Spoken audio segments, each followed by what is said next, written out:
deliver a presentation on the joint programs, on the evaluation of joint programs on gender equality. Over to you, Isabel, 15 minutes. Well, joint programs on gender equality. Let's start defining what are joint programs on gender equality. So this study defines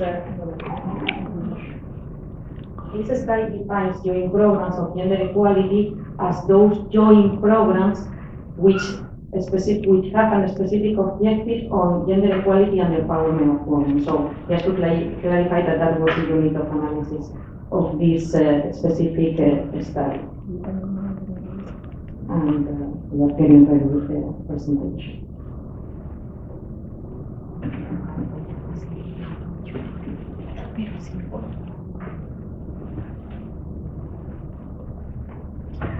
So I'm going to present the actual joint evaluation, and I'm going to follow the following structure. I'm going to go to purpose and use, the objectives of the actual evaluation exercise. I'm going to explain what was the management structure defined for this evaluation, also brief overview of the methodology, and lessons learned and main key findings that we can also share now. So first of all, based on the results of a portfolio analysis of 113 joint programs on gender equality, it was concluded that it was very little evidence on how these joint gender programs were working at the country level. And therefore, UN Women called several partners to join us in the efforts of finding more evaluative information on these programs. So this evaluation is unique as it is the first corporate joint evaluation assessing gender equality and coherence. The partners of the evaluation included UN Women, UNDP, UNICEF, so I have my partner in crime here as well, UNFPA, the NP Fund, and also the governments of Spain and Norway. I have to acknowledge, and I thank this opportunity to also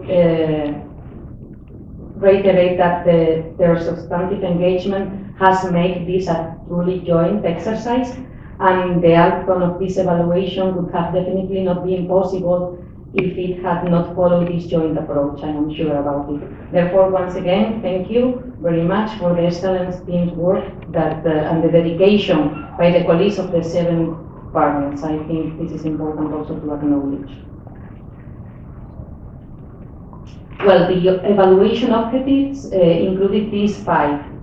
Firstly, the contribution of joint gender programs to development results on gender equality, including intended and unintended, and with what efficiency. Also, how relevant joint gender programs were to national goals and policies, as well as UN development goals. Also, the sustainability of the results achieved by joint gender programs, looking particularly at issues of national ownership, capacity development, and partnerships. And also, if joint gender programs were successful in creating synergies between and among UN agencies and national partners.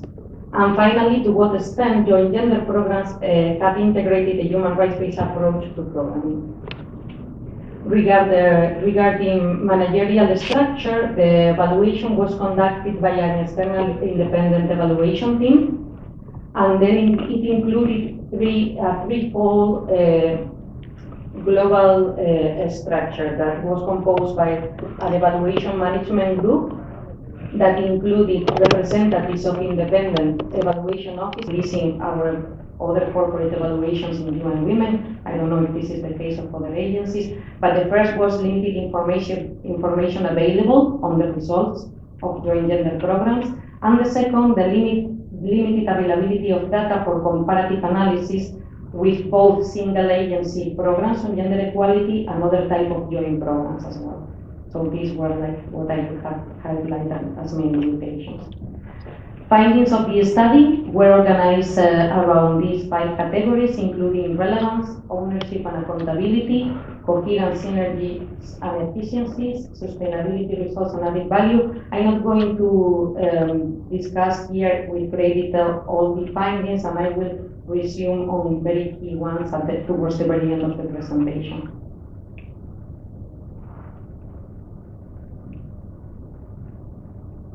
Regarding lessons learned of this evaluation, we can conclude, we can highlight that it was pointed out that delivering as one environments where appropriately leveraged can provide definitely a conducive setting for joint gender programs. The successful implementation and the delivery of results within joint gender programs is indeed strongly connected to the robust analytical basis of those, that a detailed and inclusive design process is the real cornerstone for operational coherence, that factors like ownership and sustainability are not maximized where accountability is not grounded within national context, and that realism is essential when seeking coordination and coherence across individual UN agencies with their own diverse systems and ways of operating, which as we know are really very diverse. And here we ground the design in development effectiveness efforts at country level, and not making joint gender programs a default option, but a real thorough decision. Also, it includes overarching recommendation addressed to host governments and citizens that focuses on ensuring full ownership of and accountability of joint gender programs as part of wider strategizing and capacity development for gender equality, to donor countries, which focuses on accompanying demands for rigor and results in joint gender programs with supportive guidance and a partnership-oriented approach, and also focuses on downwards accountability, and to the UNDG, the United Nations Development Group, which is actually called to provide more specific guidance on joint gender programs while advocating for systemic change. In conclusion, I would like to highlight also now and take this opportunity to highlight some findings that this evaluation is also providing, that includes that is commonly demonstrated, the commonly demonstrated relevance and alignment with normative frameworks and national needs of the joint gender programs study, the recognized importance of ownership and successfully feature strategies for its facilitation. Also, that joint gender programs have achieved normative and corresponding operational results, that the strategies for sustainability have been put in place during the implementation of this type of joint programs, and that added value for joint gender programs as a development cooperation modality for the UN at country level has been demonstrated. Valuable lessons and promising practice to improve next generation of joint gender programs have also been highlighted through this evaluation, but finally, also there are some certain areas of improvement that also are being pointed out in this study. This includes that improving the analytic-based and inclusiveness in the design process will enhance the relevance of joint gender programs, that drivers for coherence need to be put in place and barriers to efficiency, which are mostly systemic, need to be addressed as well, and finally that ownership and accountability need to be strengthened within the implementation of this type of joint gender programs. And I'm gonna stop here since I think we are running out of time, and thank you, and I will welcome your questions on this process. And also, we have here other members of this joint evaluation that can join me as they wish. Thank you very, very much for the presentation.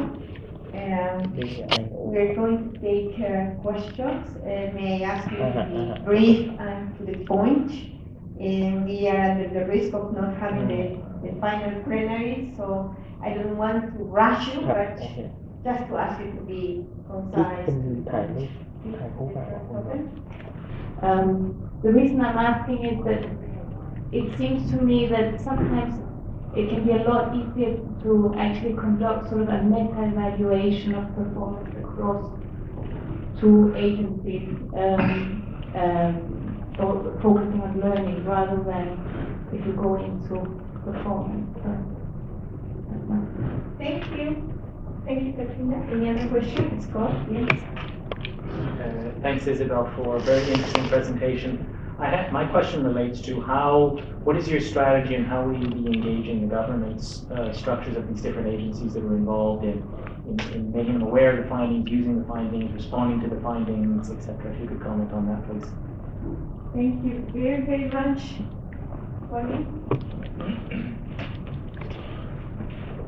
Just to underscore a quick point a point that Isabel made quickly, and that is the whole question of efficiency.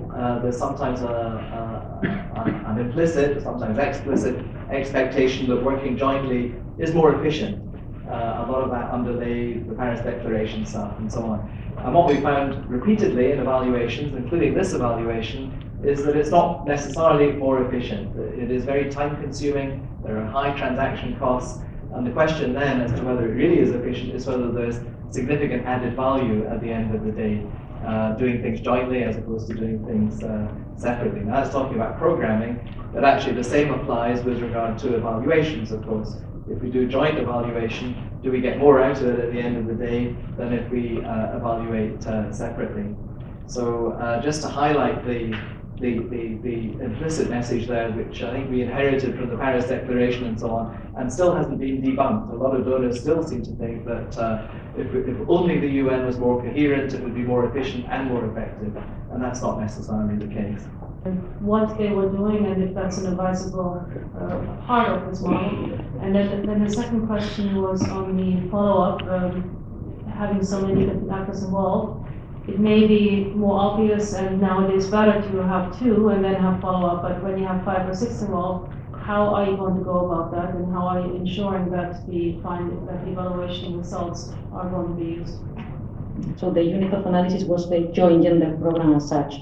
So the objectives included evaluating their overall contribution to national development results and the extent to which objectives were relevant to national UN goals and policies and all those included here. So it was not, the focus on the performance on individual entities, if I understood well your question.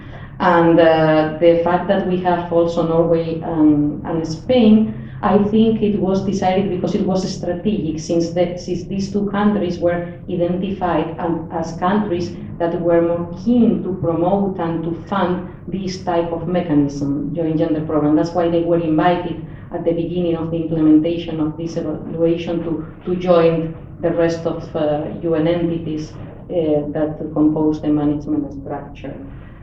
On our strategy to engage the different partners involved, I think, and this is something we will have the opportunity to reflect in during the plenary discussion. I think it was really very important the role that played the evaluation management group in the commission of this evaluation. It was really joint, what I define as really joint in nature. So it was the decision maker. Regular meetings were organized around the key moments of the evaluation, some of them being quite complex, as Colin also knows. So it was not an artificial joint structure. It was in that sense, as per the role of the management group, very cooperative and collaborative.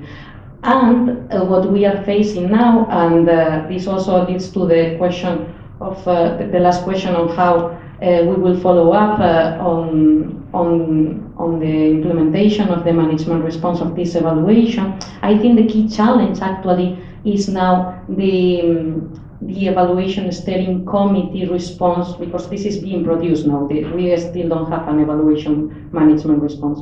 So a steering committee is composed by very senior managers. It was even decided that it was at the executive director level of the entities or their designated representatives. So these stakeholders are, when it comes to the evaluation to the UN entities, because let's remember that this evaluation makes 4 overarching recommendations. So when it comes to the recommendations to the UN agencies, these high-level stakeholders are now working on the development of this management response. And I think a key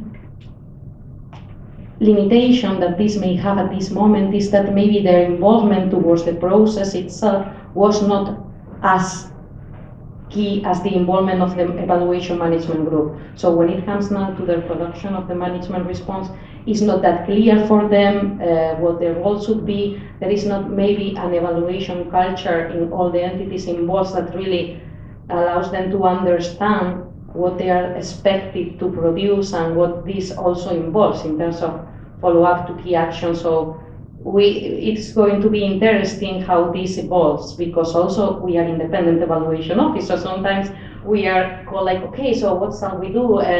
Shall you provide us the information so we develop the management response? And there is this lack of a real evaluation culture that is a real concern. So we need to really work on that. And I don't have a straightforward answer on how this will evolve in the future, because we are still in the process of defining it. But hopefully, this management response is concrete enough and the key actions are actionable enough, so we can see how this leads to improved programming and to more strategic decisions on when it comes to joint gender programs in the UN system. In any case, working joint is not an option in the current environment in the United Nations. Is sometimes mandatory. So this definitely needs to be taken into account, and I think this evaluation provides a lot of evidence to improve next generation of joint gender programs. Okay, thank you very much. Thanks very much, Isabel, for your contribution. It's been fantastic. I would like to